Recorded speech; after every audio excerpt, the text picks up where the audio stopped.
नमस्कार मित्रो, माझ्या कायदे भान या लीगल चॅनलवर तुमचं स्वागत आहे।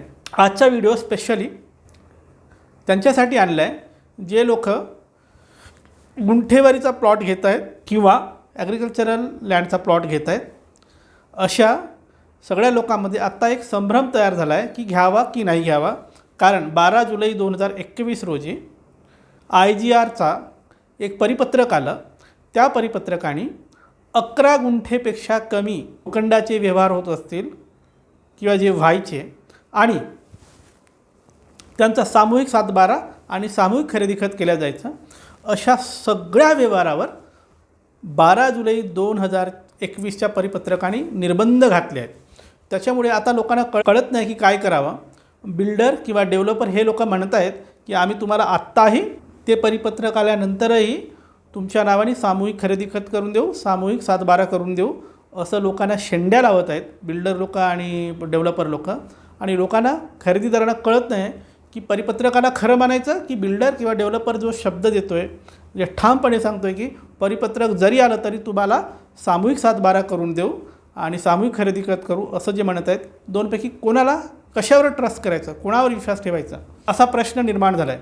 त्याबद्दल मी हा व्हिडिओ बनवतो आहे की हे परिपत्रक नेमकं काय म्हणतं आहे आणि त्याच्यात काय तरतुदी आहेत, त्याचं इंटरप्रिटेशन एक्झॅक्टली काय निघतं ते तुम्हाला सांगणार आहे। तर हे परिपत्रकाची कॉपी मी इथे टाकायचा प्रयत्न करतो आहे, जमते की नाही ते बघा। नाहीतर ज्यांना परिपत्रक हवं आहे ते लोक मला व्हॉट्सॲपवर तशी रिक्वेस्ट करू शकतात, मी त्यांना त्याची PDF कॉपी पाठवेन। तर आता परिपत्रकावर येऊया। नोंदणी महानिरीक्षक व मुद्रांक नियंत्रक महाराष्ट्र राज्य पुणे, तळमजला नवीन प्रशासकीय इमारत विधानभवनासमोर पुणे।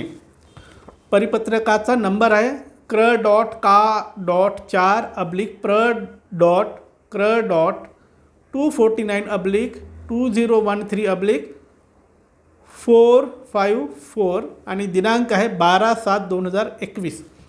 हे आहे परिपत्रक। आता व्हॉट्सॲपवर हा परिपत्रक हिंडतो आहे, तुमच्याकडे आलेला आहे, याच नंबरचा आहे का एकदा बघून घ्या, ठीक आहे। तर हे परिपत्रक काय म्हणतं बघा। याच्यातला पहिला पॅरा म्हणतो की परिपत्रक महाराष्ट्र नोंदणी सुधारणा नियम 2005 नुसार महाराष्ट्र नोंदणी नियम 1961 नियम 44 खंड ई दाखल करण्यात आलेला आहे। सदर सुधारणेनुसार या कार्यालयाने संदर्भ क्रमांक 1 ने सविस्तर परिपत्रक निर्गमित केलेला आहे। व हे मी पूर्ण वाचून दाखवणार आहे कारण मी तुम्हाला पॅरा टू पॅरा एक्सप्लेन करणार आहे। खूप गोंधळ उडाला आहे या परिपत्रकामुळे, त्याच्यामुळे हा थोडासा व्हिडिओ लेंदी होईल। पॅरा टू पॅरा मी वाचून 4 पॅरेग्राफ आहेत, पॅरा टू पॅरा समजून सांगणार आहे। तर पहिला पॅरेग्राफ, अनुक्रमांक 5 मध्ये मुंबई जमिनीचे तुकडे पाडण्यास प्रतिबंध व त्याचे एकत्रीकरण करण्याबाबत अधिनियम 1947 मधील तरतुदी नमूद केलेल्या आहेत। दिनांक 1/1/2016च्या शासकीय सुधारणेनुसार महाराष्ट्र धारण जमिनीचे तुकडे पाडण्यास प्रतिबंध करण्याच्या अधिनियमामध्ये कलम 8ब नव्याने समाविष्ट करण्यात आलेला आहे। हा कलम 8ब या परिपत्रकाचा केंद्रबिंदू आहे। 8ब वर सविस्तरपणे मी तुम्हाला सांगणार आहे याचं इंटरप्रिटेशन, याची तरतूद काय। सदर सुधारणा संदर्भ 2 अन्वये सर्व दुय्यम निबंधकांना योग्य त्या कार्यवाहीस्तव देण्यात आलेली आहे। हा झाला पॅरेग्राफ नंबर 1 संपला आहे। याचं पॅरेग्राफ नंबर 1 मध्ये बाकी सगळं सोडून द्या, काय लिहिलं आहे याच्यात काय म्हटलं आहे की कलम ब नव्याने समाविष्ट करण्यात आलेला आहे। सदर सुधारणा संदर्भ क्रमांक 2 अन्वये सर्व दुय्यम निबंधक यांना योग्य त्या कार्यवाहीस्तव देण्यात आलेला आहे। कलम 8ब हे जे कलम आहे यानुसार योग्य ती कार्यवाही करा असे आदेश देण्यात आले आहे, असं पॅरेग्राफ नंबर 1 म्हणतो।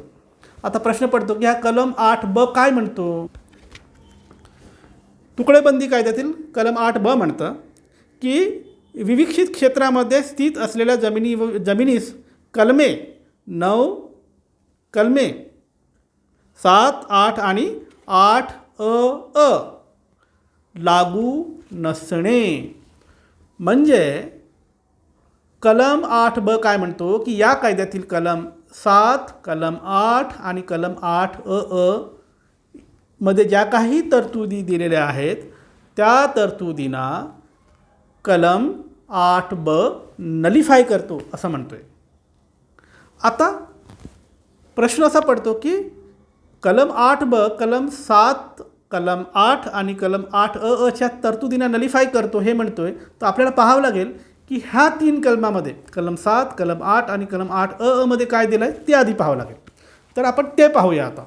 तर कलम 7 मध्ये सविस्तर जी तरतूद आहे ती नाही सांगत, त्याचा शॉर्टकट मी तुम्हाला सांगतो. कलम 7 म्हणतो की शेत जमिनीचे तुकडे करण्यावर बंदी आहे असं कलम 7 म्हणतो. कलम 8 म्हणतो शेत जमिनीचे नातेवाईकामध्ये, भावाभावामध्ये, भावा बहिणीमध्ये किंवा भावकीमध्ये विभाजन करण्यास बंदी घालतो. कोण? कलम 8. आणि कलम 8 काय म्हणतो की हे वरील 2 कलमानुसार जर तुम्ही काही विभाजनी केलात किंवा तुकडे केलात तर ह्या तुकड्यांची टायटल ट्रान्सफर होणार नाही, मालकी हक्क ट्रान्सफर होणार नाही असं 8 म्हणतो. 8 म्हणतो. तर हे झाले कलम 7, कलम 8 आणि कलम 8च्या तरतुदी. आणि परत आपण येऊ मूळ विषयाकडे. आपला मूळ विषय काय? 8ब काय म्हणतो? हे जे 3 तरतुदी आहेत 7, 8 आणि 8 ह्या तरतुदी गैर लागू पडतील. या तरतुदीला नलिफाय करतो कोण? 8ब. म्हणजे या तरतुदीने जे निर्बंध घातले आहेत या तरतुदीने 7, 8 आणि 8 जे काही रिस्ट्रिक्शन्स घातले आहेत ते रिस्ट्रिक्शन हटवतो. कोण हटवतो? 8ब. आता तुम्हाला 8ब कळला? ठीक आहे. आता परत आपण येऊया परिपत्रकाकडे आणि परिपत्रक समजून घेऊया. आता परिपत्रकातला पॅरेग्राफ नंबर 2 काय म्हणतो बघा. तथापि दुय्यम निबंधक हे दस्त नोंदणी करताना महाराष्ट्र नोंदणी नियम 61चे नियम 44 मधील खंड ई प्रमाणे महाराष्ट्र धारण जमिनीचे तुकडे पाडण्यास प्रतिबंध करण्याबाबत व त्याचे एकत्रीकरण करण्याबाबत सुधारणा नियम अधिनियम 2015 मधील कलम 8ब ठीक आहे. आणि मध्ये आता 8ब त्यांनी कोट केला आहे. ते कोट केलेलं मी सोडतो कारण 8ब तुम्हाला मी समजावून सांगितलं आहे. ते कोटेशन केलेलं सोडतो आहे. पुढे पॅरा कंटिन्यू करतो. 2 नंबर पॅरा. या तरतुदीप्रमाणे आवश्यक असलेली परवानगी दस्तासोबत जोडत नाही. ही बाब माननीय न्यायालयाच्या PILमध्ये झालेल्या आदेशान्वये निदर्शनास आलेली होती. सदर PIL अनुषंगाने या कार्यालयाने संदर्भ क्रमांक 3 नुसार परिपत्रक निर्गमित केले आहे. तर PIL झाली होती त्याच्यामध्ये ही बाब लक्षात आली की 8ब वापर करून जे काही दस्त नोंदणी होत आहेत 7/12वर नावं चढवल्या जात आहेत त्याच्यामध्ये थोडीशी गडबड करण्यात येत आहे. ती थोडी गडबड काय मी तुम्हाला पुढे सांगणार आहे. तर त्याच्यामुळे त्या अनुषंगाने हे परिपत्रक निर्गमित करण्यात आलेले आहे असं पॅरेग्राफ 2 मध्ये म्हटलं. आता पॅरा 3 काय म्हणतं? गेल्या काही वर्षामध्ये जमिनीच्या किमती प्रचंड वाढल्या आहेत. त्यामुळे मोठ्या प्रमाणात जमिनीचे तुकडे करून त्यांची विक्री करण्याचे प्रकार वाढले आहेत. महसूल अधिनियमातील तरतुदीनुसार तुकडेबंदी लागू आहे तरी देखील असे व्यवहार होत असून त्याची दस्त नोंदणी होत आहे. मध्यंतरी राज्य सरकारने या संदर्भात नोंदणी व मुद्रांक शुल्क विभागाला चौकशीचे आदेश दिले होते. यात असे अनेक प्रकार झाले ते निदर्शनास आले होते. यास्तव दुय्यम निबंधक यांना दस्त नोंदणी करताना व नमूद केलेल्या महाराष्ट्र धारण जमिनीचे तुकडे पाडण्यास प्रतिबंध करण्याबाबत व त्याचे एकत्रीकरण करण्याबाबत अधिनियम 2015 कलम 8ब मधील परंतुके मध्ये नमूद केल्याप्रमाणे मंजूर केलेला पोट विभाग व रेखांकन दस्तासोबत न जोडता दस्त नोंदणी स्वीकारता येणार नाही. आता हा झाला पॅरा 3. पॅरा 3 मधली शेवटची लाईन परत एकदा वाचतो ते समजून घेऊया की कलम 8ब मधील परंतुकेमध्ये नमूद केल्याप्रमाणे मंजूर केलेला पोट विभाग किंवा रेखांकन दस्तासोबत न जोडता दस्त नोंदणी स्वीकारता येणार नाही. काय म्हणतं हे की कलम 8ब मधील परंतुके म्हणजे कलम 8ब सांगितलं ना जे त्या 3 कलमाच्या निर्बंधाच्या तरतुदींना वेव ऑफ करतो. तर वेव ऑफ करणारा कलम हा 8ब आहे. या 8ब काय करतो की ते जे निर्बंध आहे त्याच्यातून सूट देतो. पण सूट देताना काय म्हणतो? कधी सूट द्यायची हे सांगतो. कधी सूट द्यायची? तर जिल्हाधिकाऱ्याने मंजूर केलेला पोट विभाग किंवा रेखांकन ही जर 2 कागद जोडली असेल तरच कलम 8ब वापरून त्या निर्बंधाच्या कलमातून सूट घेता येते. तर इथे 3ऱ्या पॅरेग्राफ या परिपत्रकाच्या 3ऱ्या पॅरेग्राफमध्ये हेच म्हटलं आहे. कलम 8ब मधील परंतुके म्हणजे कोण? हे 2 जिल्हाधिकाऱ्यांनी दिलेली परवानगी किंवा सक्षम अधिकाऱ्यांनी केलेलं रेखांकन हे जर परंतुके असतील तरच नोंद करता येते. नमूद केल्याप्रमाणे मंजूर केलेला पोट विभाग किंवा रेखांकन दस्तासोबत न जोडता दस्त नोंदणी स्वीकारता येणार नाही. 8ब वापरून जर तुम्ही तुमच्या 11 गुंठ्यापेक्षा कमी जमिनीचा भूखंडाचा खरेदी दस्त करणार असाल, 7/12 चढवणार असाल, तर 8बच्या ह्या ज्या 2 अटी आहेत, जिल्हाधिकाऱ्याचं सँक्शन, परवानगी किंवा सक्षम अधिकाऱ्याचं रेखांकन हे लावणे अनिवार्य आहे. ते जर लावलं नाही तर काय, मंजूर केलेला पोट विभाग किंवा रेखांकन ही 2 कागद खरेदी खताच्या दस्तासोबत न जोडल्यास दस्त नोंदणी स्वीकारता येणार नाही. या परिपत्रकातील 3रा पॅरेग्राफ अशा प्रकारे कन्क्लूड करतो की हे 2 कागद पाहिजेत, तरच 8बच्या तरतुदीनुसार 11 गुंठ्यापेक्षा कमी जमिनीचा दस्तनोंद होईल. पण हे जर 2 दस्त तुम्ही दाखल केले नाही, जिल्हा अधिकाऱ्याची परवानगी किंवा रेखांकन जोडले नाही, तर 8बनुसार तुमच्या दस्ताची नोंदणी होणार नाही. म्हणजे 11 गुंठेपेक्षा खाली जर तुमचा प्लॉट असेल, सामूहिक 7/12 करणार असाल, सामूहिक खरेदी खत करणार असाल, तर तुमची दस्त नोंदणी होणार नाही. हे 3रा पॅरेग्राफ शेवटी सांगतो. आता हे परिपत्रक पुढे काय म्हणतं, यांनी पुढे 3 पॉईंट दिले आहे. त्या 3 पॉईंटमधील पहिला पॉईंट पुढे म्हणतो, 3रा पॅरेग्राफ नंतरचा पहिला पॉईंट काय म्हणतो, त्याची हेडिंग आहे थोडक्यात उक्त कायद्यातील तरतुदींचा विचार करता, असं म्हणतो. आणि खाली पहिला 1 नंबरचा पॉईंट सांगतो. तो म्हणतो, एखाद्या सर्वे नंबरचे क्षेत्र 2 एकर आहे, त्याच सर्वे नंबरमधील तुम्ही 1, 2 अथवा 3 गुंठ्याची जागा विकत घेणार असेल तर त्याची दस्त नोंदणी होणार नाही.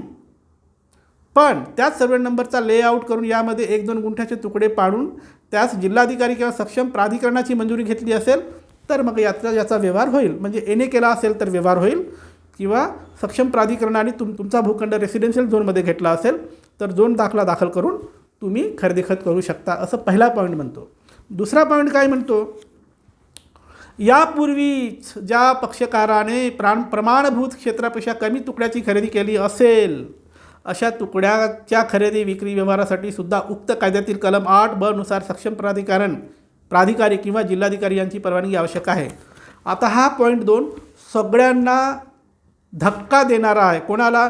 त्या सगळ्यांना ज्यांनी मागच्या 1 महिन्याआधी, 2 महिन्याआधी, 1 वर्षाआधी, 2 वर्षाआधी, 10 वर्षाआधी कधी तुम्ही 11 गुंठ्यापेक्षा कमी जमिनीचं खरेदी केलं असेल, 1 गुंठा, 2 गुंठे, 4 गुंठे खरेदी केलं असेल, कधी मागच्या कधीही 1 वर्षाआधी किंवा 2 वर्षाआधी 11 गुंठ्यापेक्षा कमी जमीन तुम्ही खरेदी केला असाल तर त्याला काय म्हटलं आहे पॉईंट 2मध्ये की प्रमाणभूत क्षेत्रापेक्षा कमी.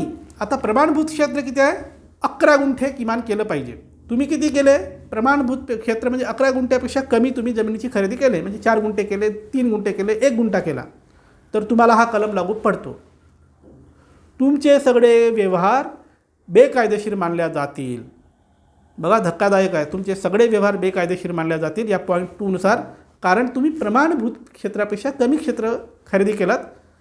त्याच्यामुळे जरी तुम्ही व्यवहार हे परिपत्रक येण्याआधी केलात तरी तुम्हाला हे परिपत्रक लागू पडतं. तुमचे सगळे व्यवहार बेकायदेशीर आहेत. मग त्याला काय करायचं? या परिपत्रकात सांगितलं त्याला काय करायचं. त्यांनी सांगितलं आहे, नंबर 1 उपाय सांगितला की सक्षम प्राधिकारी किंवा जिल्हाधिकारी यांची तुम्हाला परवानगी आणावी लागेल. एक तर तुम्ही जिल्हाधिकाऱ्याकडून परवानगी आणा, नाही तर जे प्राधिकरण आहे, विकास प्राधिकरणचा जो सक्षम अधिकारी आहे, तिथून तुम्ही तुमचा रेसिडेन्शियल झोनचा दाखला किंवा जी काही परवानगी आहे ती आणा, तरच तुमचे जुने व्यवहार रेग्युलर होतील. अदरवाईज तुमचे सगळे व्यवहार बेकायदेशीर आहेत, असं ह्या परिपत्रकातील पॉईंट 2 म्हणतो. पॉईंट 3 काय म्हणतो? एखाद्या अलहिदा निर्माण झालेल्या तुकड्याची व शासनभूमी अभिलेख विभागामार्फत हद्दी निश्चित होऊन मोजणी होऊन त्याचा स्वतंत्र हद्द निश्चित मोजणी नकाशा देण्यात आला असेल तर याची विक्री करण्यास परवानगी आहे.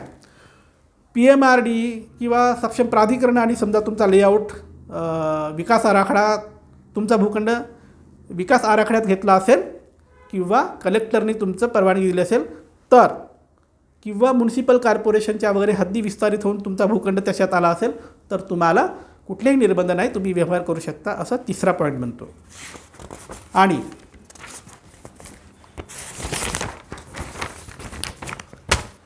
या परिपत्रकाचा शेवटचा पॅराग्राफ म्हणतो, वरील सूचनांचे सर्व दुय्यम निबंधक यांना काटेकोरपणे पालन करावे व दस्त नोंदणी करताना अनियमितता होणार नाही याची दक्षता घ्यावी.